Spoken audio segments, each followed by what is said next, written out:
જય શ્રી રામ, જય દ્વારકાધીશ. તો તમારા બધા નવા બ્લોગમાં તમારું સ્વાગત છે. તો તમે વાગી જશે બતાવું 7:13 થઈ ગઈ. 7:30 આપણે પેપર ભરવા જવાનું છે. પછી 11 વાગે આવશું આપણે પેપર ભરીને.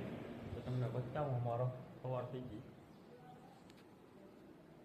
પાછા પરીક્ષા આવી ભરીને મળીએ પાછા.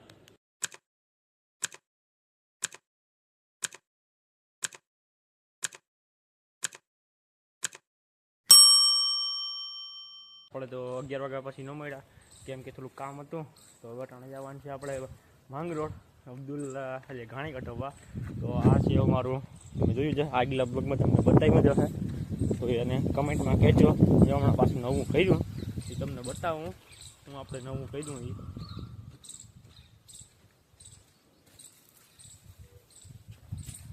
આપણે મિત્રો આ નવું કર્યું અળસિયાનું.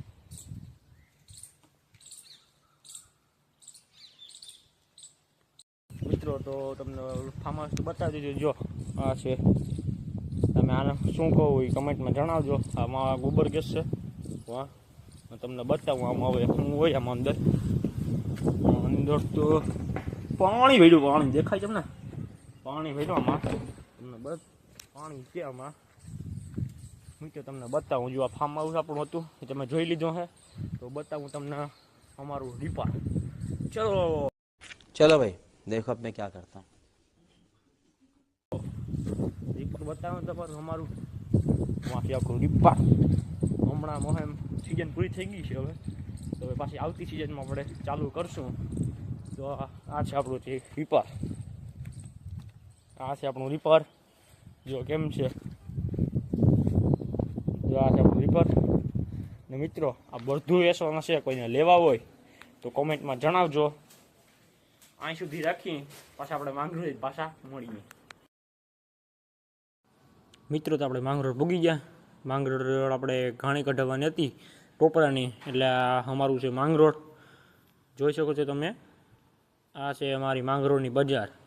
જોઉં તમે, આપણે માંગરોળ બજારમાં એન્ટર થઈ ગયા. આ છે માંગરોળની બજાર. કેવી લાગી એ કમેન્ટમાં કહેજો.